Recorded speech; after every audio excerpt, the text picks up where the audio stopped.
session is ready, they can join me. If Beverley is ready, Beverley, please join me up here on stage. There she is. Give it up for her. Can't hear anything. Oh, There okay, she is. I'm on. Hello, everyone.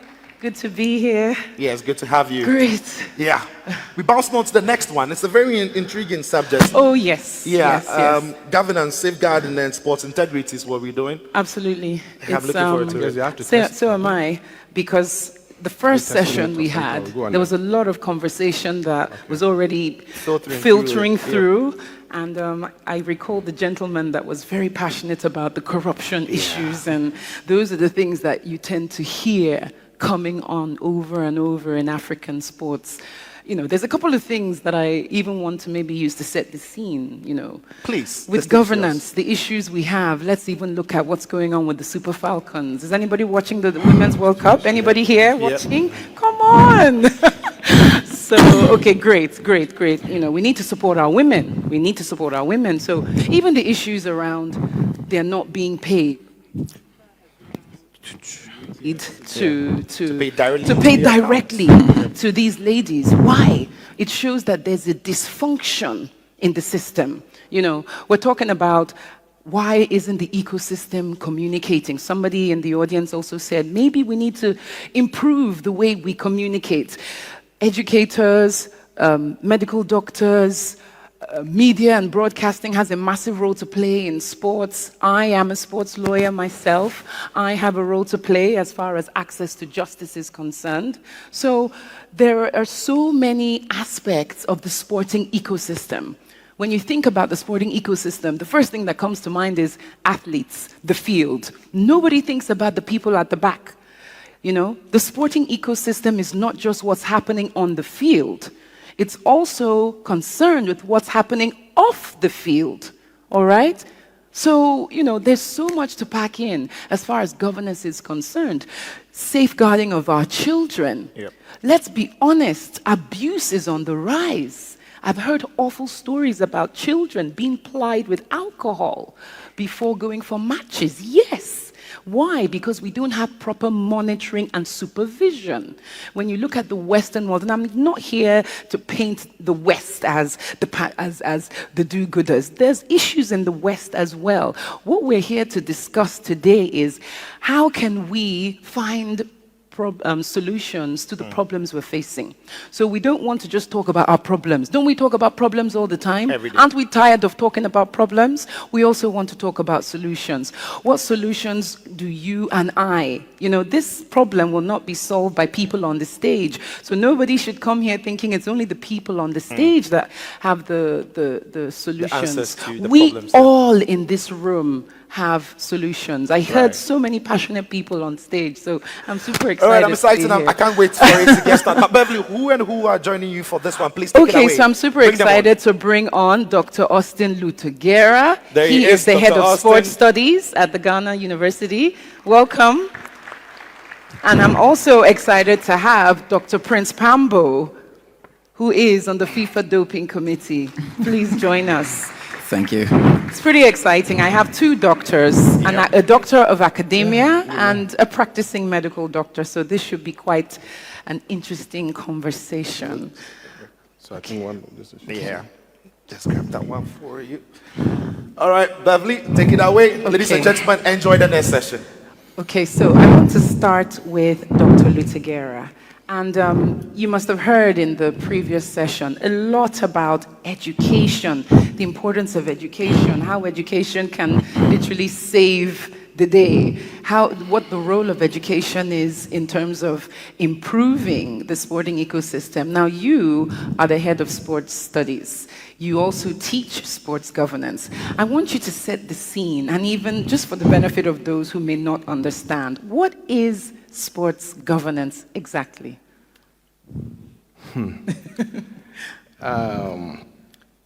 I guess the problem we have, as I'm just setting a pace before I talk about sports governance. Of course. We are here discussing a product, which is sports.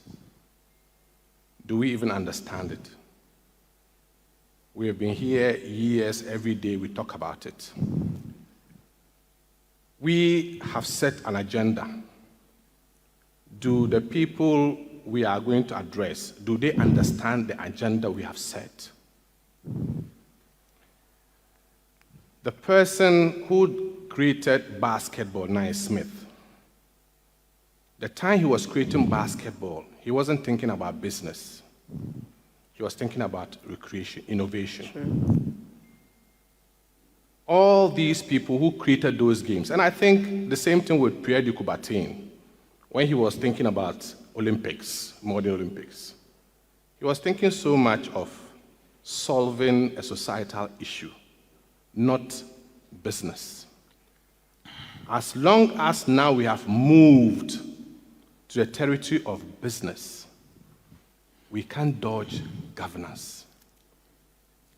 Interestingly, the AfroSports, the writing is science, where science and business meet. So I laughed when I read it. I just said, okay, when science and business meet, governance is absent in Africa. That's what I said in my mind. Because these two things will not play well if governance is missing. So we come back to a statement, the sports governance. Whatever we want to do to achieve, we need to get the structures. There should be a policy behind the structures. There should be somebody accountable for a responsibility given to the person. And remember that authority and responsibility always go together. And I like the previous speaker who was after Prof. He made a statement, and that was catchy. Mr. Olufemi. Yes. We are assigning somebody with a responsibility. The person hasn't told us or laid bare to us the responsibility. How do you tell the person whether he's corrupt or not corrupt? So these are the missing links we have. So sports governance is looking at the fact that the structure should be put in place. And I always make the statement that we don't need to go to space to pick certain things. The structures are there. Best practices are there. What is it that a particular country is doing and doing right? And I like what Nuno Mensah said. What particular thing are they doing right? But he failed to also mention that we provide all the other things. Equipment they do, this we do, whatever we do. Governance structure, where is it? So I think it's so key when we're talking about governance structure, especially when it comes to African sports. And I'm not using Ghana. Best practices are there. The structures are there. In recent times, I read of Barcelona boards going to be, investigated, audited. In part of Africa, can you imagine calling a CEO of a club and say, I'm coming to audit your board? I mean, because first of all, he thinks that the club is mine. Forget it has stakeholders. You want to do business. Are your stakeholders aware that you want to do business? How many times have you called them to let them be aware that, Master, we are doing business? Have you laid your program bare to your stakeholders?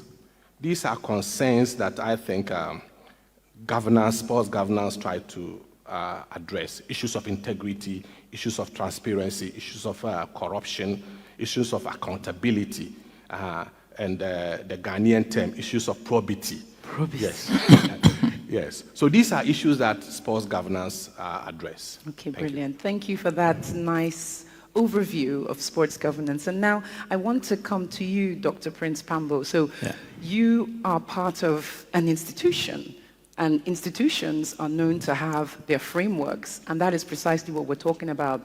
Governance involves frameworks. Right. And you are not just on the CAF Medical Committee as a member, you're also part of the FIFA Doping Control Committee. Now, in your roles, CAF and FIFA vis-a-vis, what would you say is missing within the African ecosystem? Like, what have you seen? Give us, I mean, I'm sure you have some confidentiality rules, but generally, what are some of the pressing issues you're seeing on the field with regards to, say, doping issues, violations. We don't hear enough about them. Does that mean they don't exist? I don't think so. So again, is it a communication issue? Is it a lack of awareness issue? Thank you very much. We've enjoyed these various roles so much, being on CAF, being on FIFA, and doing everything. Now, in your intro, you mentioned we wouldn't even discuss so much of the problems. We would be thinking around how we are supposed to be solving them. Yes. During the GOC president's remarks, and when we played back what Mr. Anthony Bafo said last year, that I don't have to be your very good friend to be able to work with you as long as you are competent. So the broader sense of where we fall short when it comes to governance is about a free hand to perform your duties, and where there has to be a very healthy collaboration between subgates. So if I take a whole technical department of a sporting association or a federation, medically we do have what we have to do. I definitely would need the administrative arm to support the work I have to do. So if I have to carry out education when it comes to doping matters or gender determination or age verification, I definitely would need collaboration from my big men sitting here, front row. But when you find yourself in a situation where a non-professional would still want to determine how your work be done, then there's a conflict. And that is what sets us back. So when you have to execute your mission, then you are looking behind you. Because we live in an environment, if you execute your mission the way you are taught to execute it for the general good of everyone, you risk losing a position. If we get this right, I think we can go places.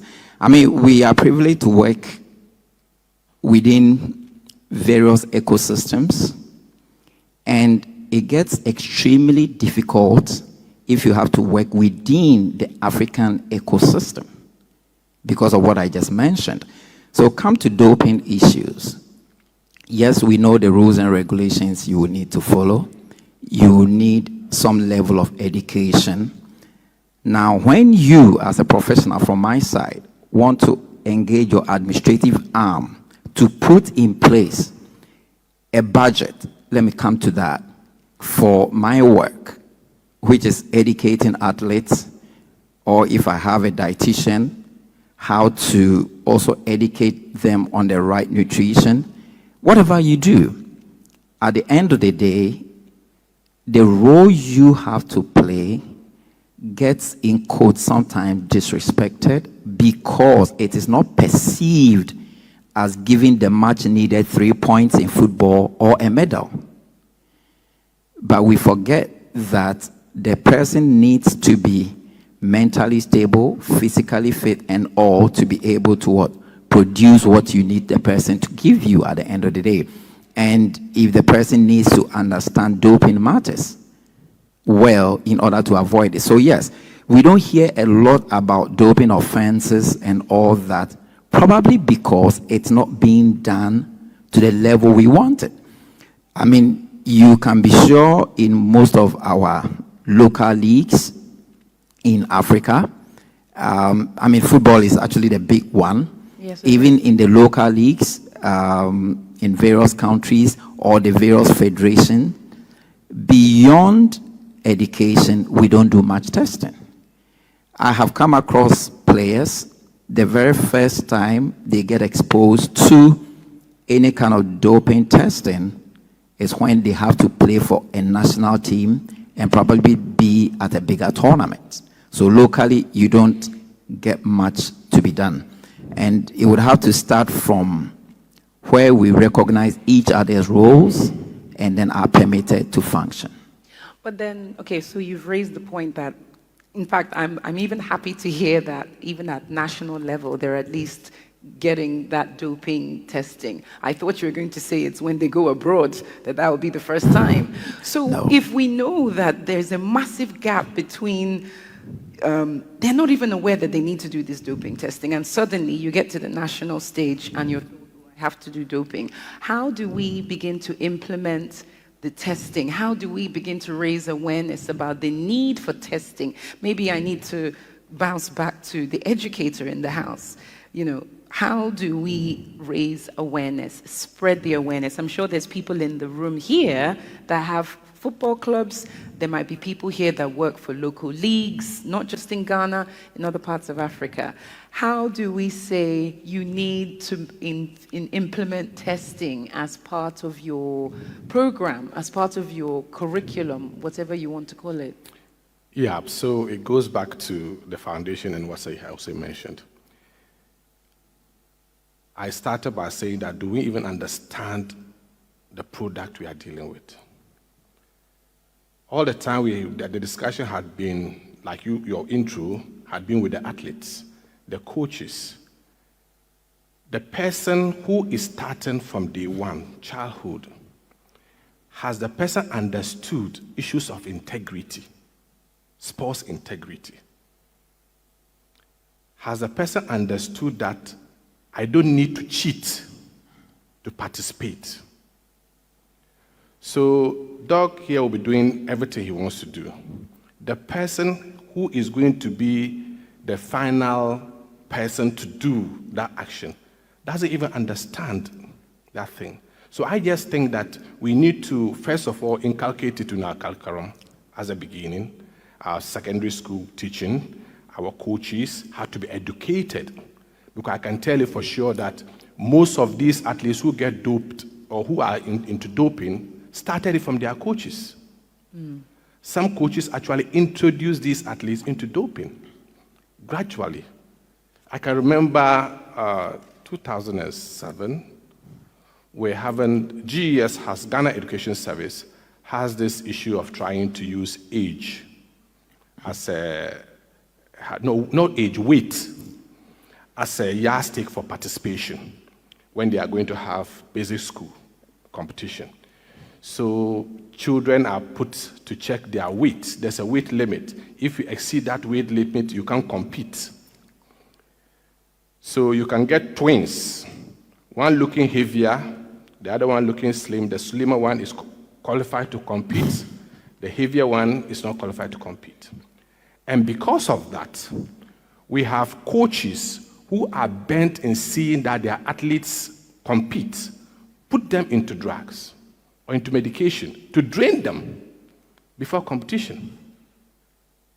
So the kid starts from that level, understanding that I have a way out to compete. I remember of a scenario also where a coach actually gave some medication to this athlete to run long distance. Unfortunately, that race was shifted to the following day. So that athlete was brought out in the sun to run so that the effect of the medication could run off. So such kid grows up and understands that the only way to get to the top is cheating. So it is very good that we have to start even from the grassroots. First of all, have education through the kids, have education with the athletes, to the coaches, have education to the owners of clubs. Make sure that it's not just having this education, assign resources.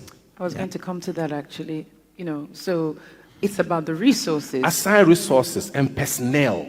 Thank you. That's exactly what I was going to say. Yeah, assign resources and personnel. Like he said, The problem we have is, and I want to connect it to what Prof. Sapon said, there's always a disconnect. All these discussions we are having, a lot of the answers are in our desk, in our, research thesis, in our universities. Our students have done a lot, but who cares about what they have done? Because the thesis we now do becomes like an academic exercise. Implementing it, they are there. How to get these things done? But until, of course, we try to liaise and find out ways out, we'll always be doing that talk shop and the rest. And I just think that people should be resourced, the quarters that matters, the unit that matter should be resourced and be left. Because when you are trying to even to move into their territory, you are trying even to, that's issue of corruption by itself. Of course. Because if Dr. Pambo is supposed to take a whole procedure to see that things are done right, and you want to come and tell him what to do and the rest, you are trying to sort of undermine whatever he's supposed to do. So I just think that education is key in whatever, and all level, from the basic school through to the elite level. People have to understand the need of participating genuinely and not cheating. And people should also be aware that worldwide, there should be issues of, deterrence. People should see the consequences of many others, even in the world, who have gone through or who have cheated and have suffered certain consequences. I mean, there should be some of these part of the education. I mean, you've raised very valid points. And again, I wanted to just come to that point you made about personnel. And I want Dr. Pambo to answer that. Your average grassroots club might say, look, the coach does everything. The coach is the medical officer.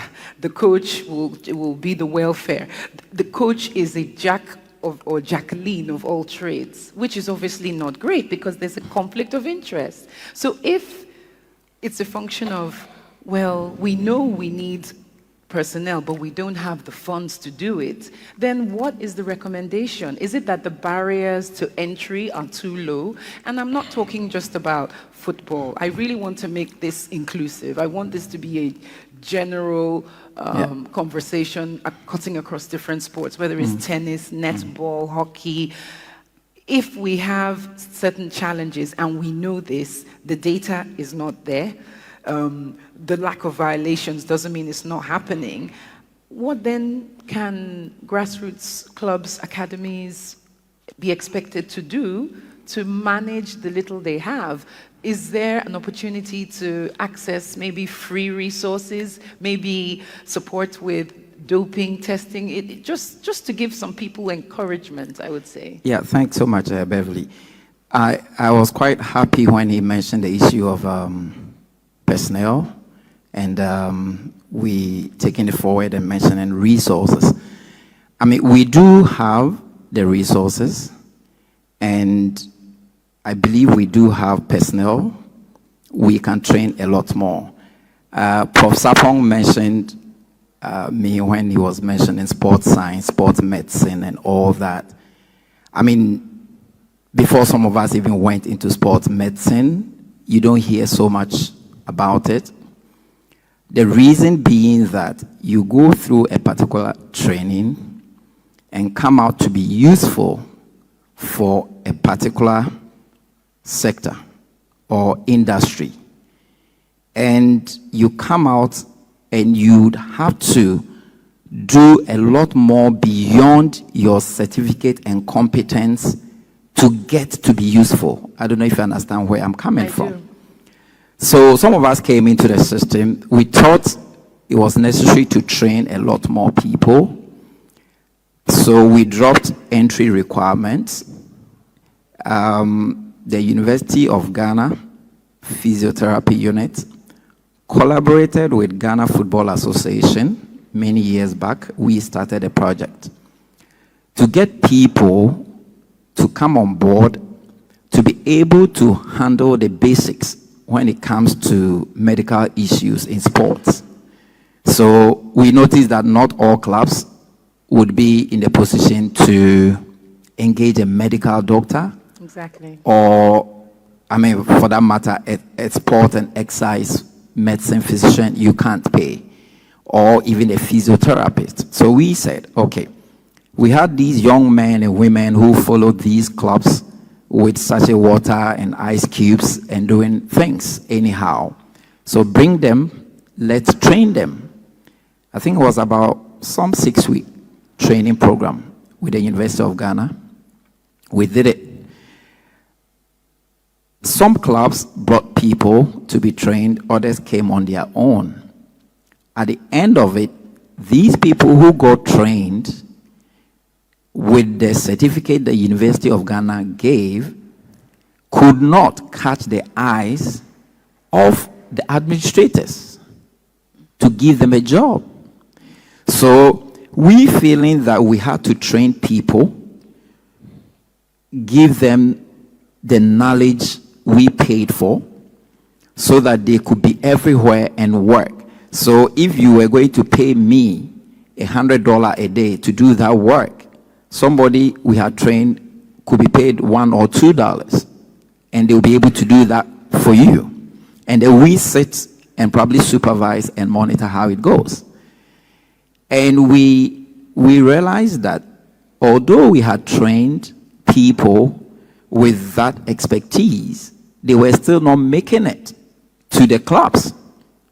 So personally, I didn't know what else it was going to take. So I had to do something radical. Then you had people, somebody calls you from a club, a federation, and says, my name is XYZ. I work as a physiotherapist for this, and we have these medical problems. Can you help us solve them? So first question I asked, are you a physiotherapist? He said, no. Did you come on this particular training program? He says, no. So what put you in that position? My relationship with the owner or the founder or the admin of that project is what has gotten me there. Then I tell you, okay, if you were not part of the group we trained, then I wouldn't even know how to start this conversation with you. Because whatever I would have to say will have to start from somewhere. So back to the point that yes, and I know now even the Ghana Football Association has what we call the football school, which the University of Ghana is aggressively involved. I'm part of the UG group, physio, now wanting to train people to do postgraduate in physio and all that. So all these are coming in, all right. But the worry has been the fact that when you even have the resource and the personnel, how to get industry to make use of them is the other problem.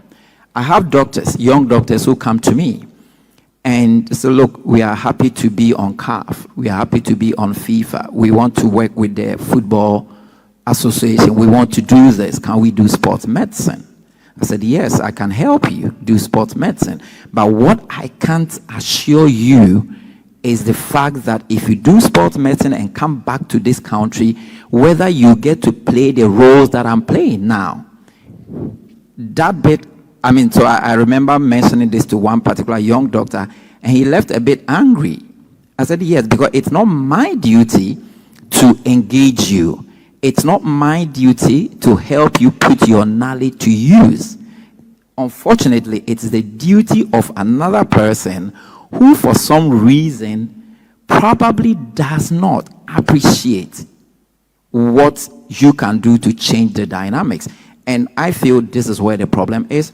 We can only solve that by some of these seminars or discussions we are having, hoping that whatever we said last year, whatever we are repeating this year, at the end of the day will cause a change. And Prince, I would want to charge this group that if we have the opportunity to do this again next year, as part of the opening remarks, as part of the keynote address, somebody should be telling us that this was what AfroSport Summit 2023 achieved. If not, it's a waste of time for us to come and sit here and repeat the same thing over and over. I think we need to move to that point of implementing it. Absolutely. No, again, you've raised some valid points. The frustrations that people have experienced in the sports industry because they can't get a job. You can't get a job as a physiotherapist, even though you can potentially do it just fresh out of university and perhaps charge lower. You want to be an administrator. And it's frustrating to see the wrong people in roles that perhaps some of our young university students can potentially do. So Yep. I think maybe coming to you now, Dr. Austin Luguterah, you teach these university students firsthand. You're seeing them. How do you encourage them, particularly when, let's face it, the roles available to them are not as numerous as you would say someone doing banking or someone doing law, for instance. So what do you do to keep encouraging the students that come year on year to do sports studies?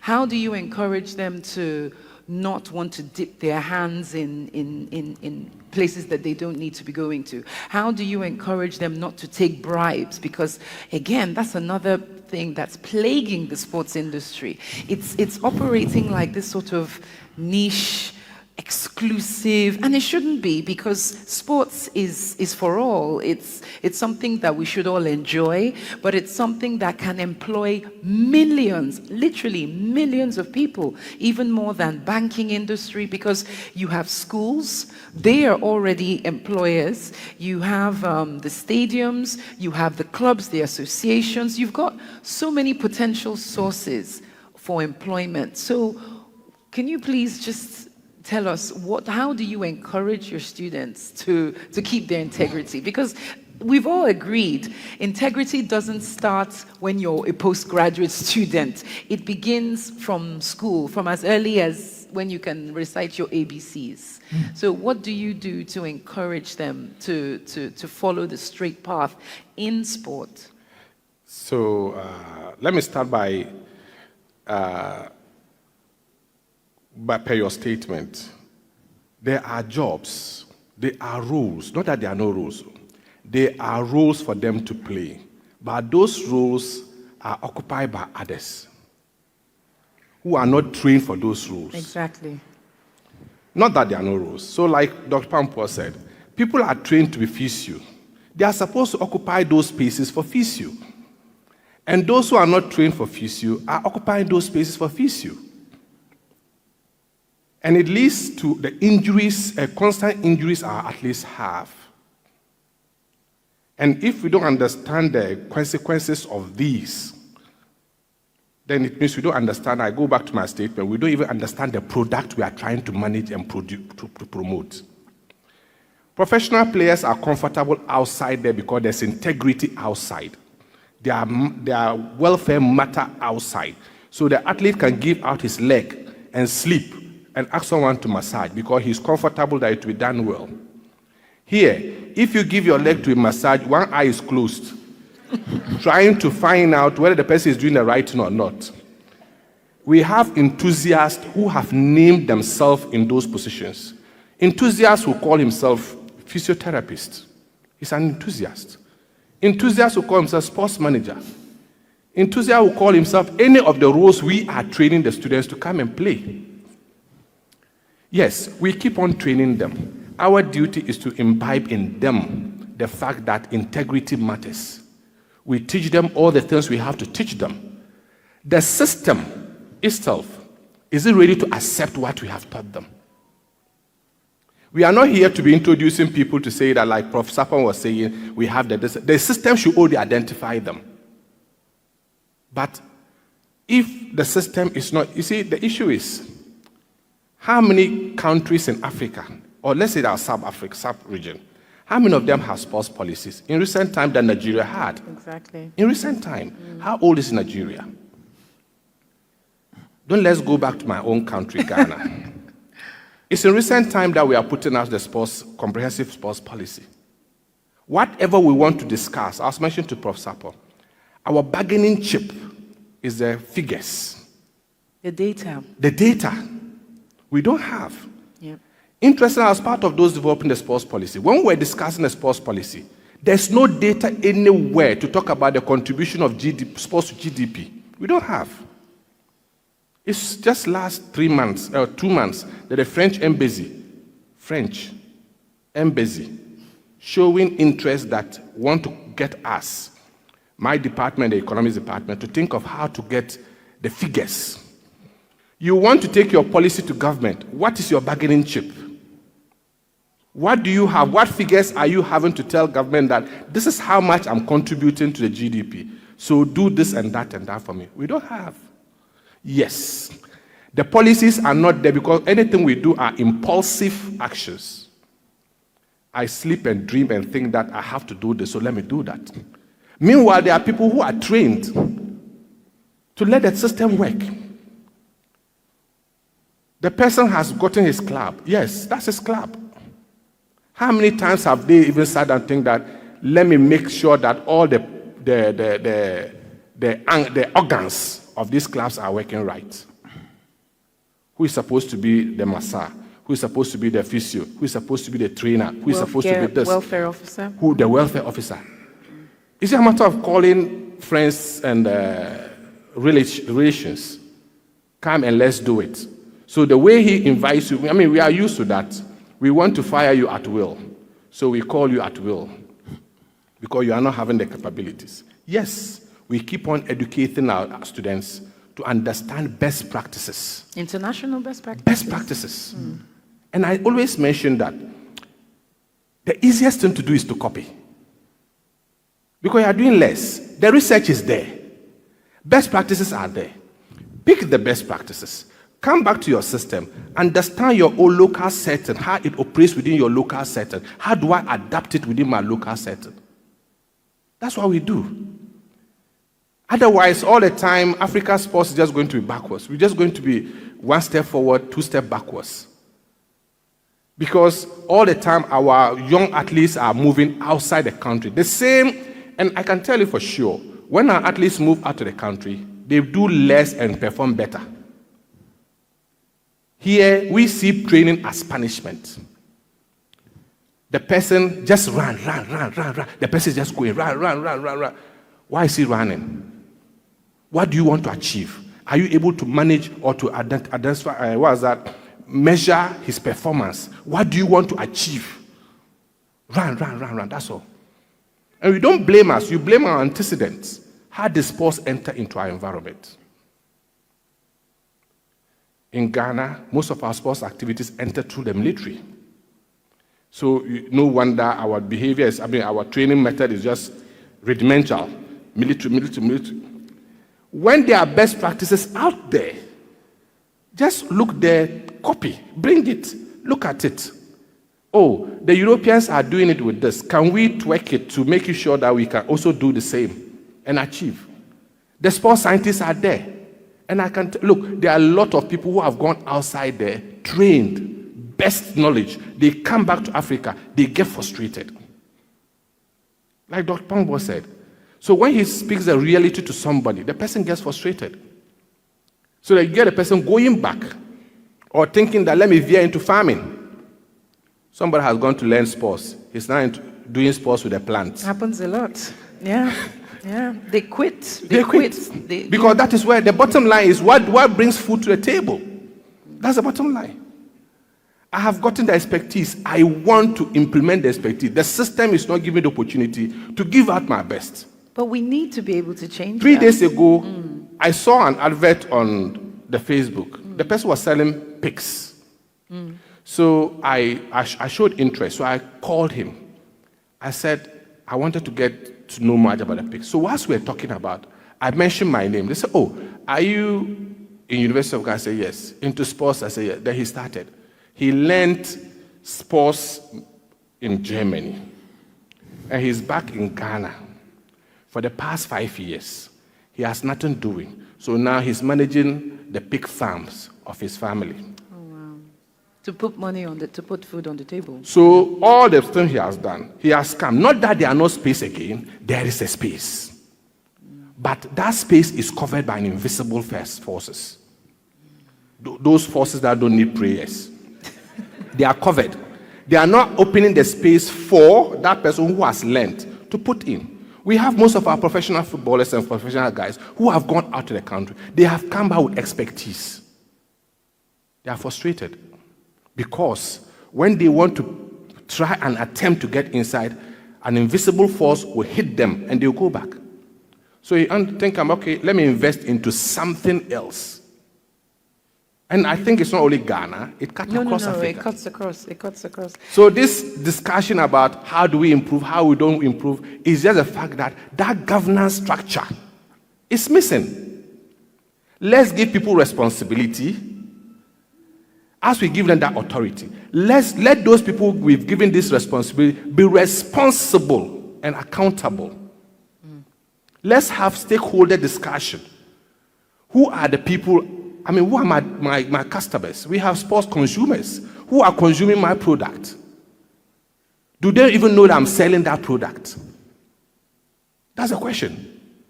I can't give any bad product and expect them to buy. Now we are talking about people not investing in our sports again. The integrity. Which brand wants to get itself involved with issues with integrity?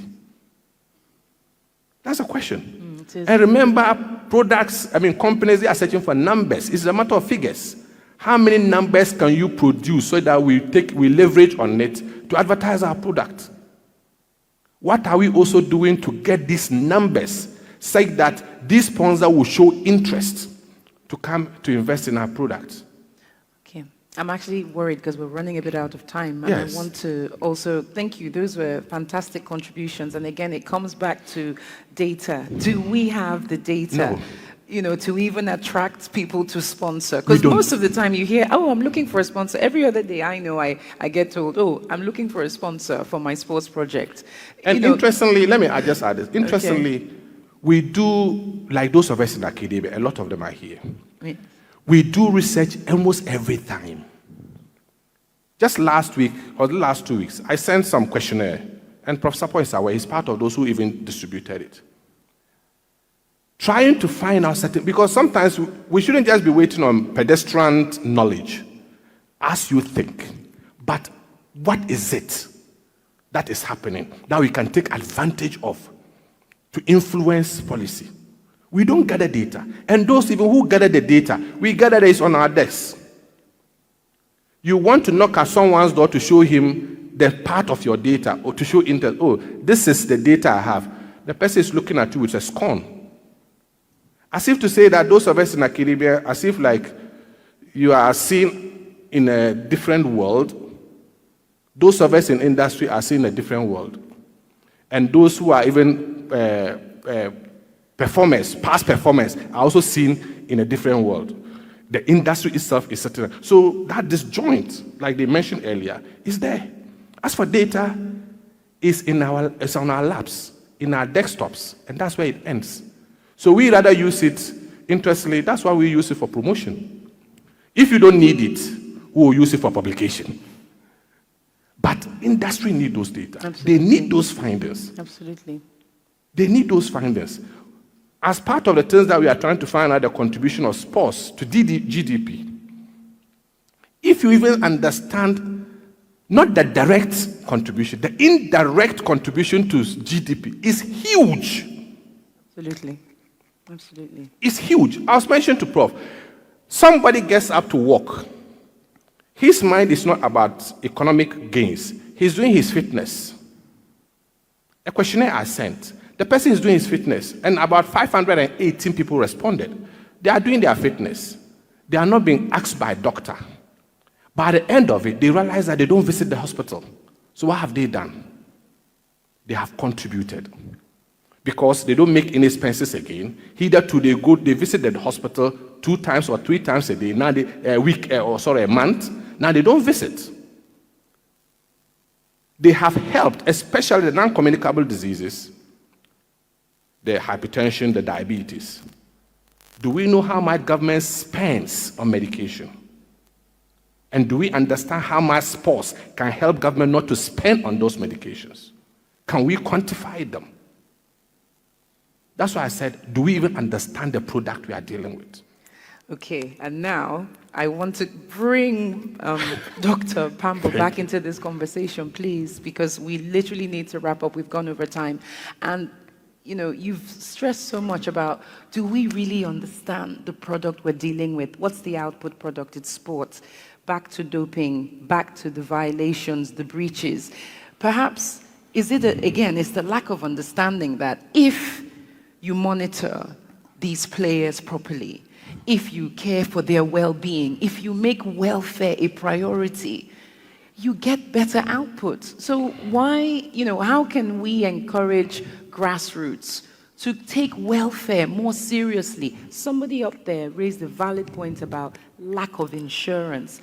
Sports insurance is a massive, massive untapped sector in the insurance industry. Think about all those different athletes, even students from primary all the way to tertiary who are not insured. Someone opens a school, they just opened the school. Okay, students, start coming in. No insurance. So is it that people are not connecting? Again, they're not looking at sports perhaps as a business. They are not seeing the risks. What would you say now to anybody here who is potentially thinking about starting a school, maybe a primary school, or they want to start doing a training program? How do you bring the value? How do you package it so the value is tangible? And so that welfare in itself is not just an expense. You know, some people say, oh, it's just an expense. I don't have the money. Let them just come and play and I'll keep looking for opportunities. But what if something happens to your players? So I've given you quite a few things to think about to help you close out the conversation. Thank you very much. And I love to stay within medical so I don't get accused of saying what I cannot defend. I'm not very broad when it comes to certain things. But one thing for sure I can say is there are testimonies in this country. Just about 3 weeks ago, a particular club, top club in country, called me and said, 2 seasons ago, you did our pre-competition medical assessment for us, and we did very well during the season. So last season, I'm sure whatever they paid to me was huge because I don't come cheap. So last season, they probably decided to go a cheaper way. And I believe the cheaper way was actually not to even do pre-competition medical assessment for their players. And they struggled to actually run out of relegation in the league. So then, before they started their preseason, then they called me up and said, we would be happy you do our pre-competition medical assessment. I don't work for this club. I don't sit on their bench. But all I did was to do pre-competition medical assessment for their players 2 seasons ago before they started, and they had a wonderful season. What did I do? I only examined players. And those I thought would not be able to give them value for money, I protected both the player and the club's budget. In fact, they actually brought a good player, in quotes, from Nigeria 2 seasons ago, and he was supposed to come and score a goal every game. I held the guy's knee, and I said, how did you come to Ghana? Wow, wow, wow, wow. Because even sitting and traveling, either in a car or flying, this is a problem. So I told him, you know what? I have businesses in Nigeria. I love Nigeria. I'm happy to solve this knee problem for you. Whether in Ghana, in Nigeria, or Uganda, you can't play football for this season. So let's solve this for you. And I asked the club, how did you even get this player?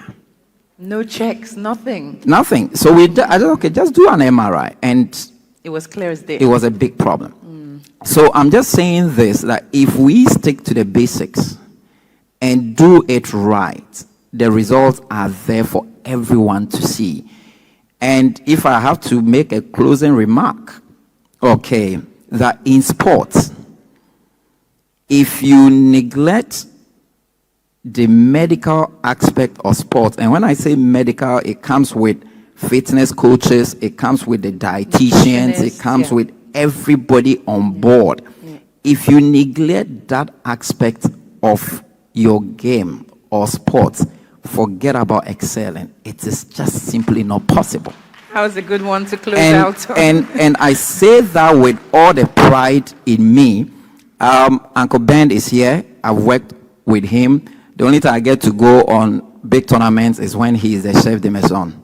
Then because he values the role of medicine. So he will make sure he doesn't take just one doctor.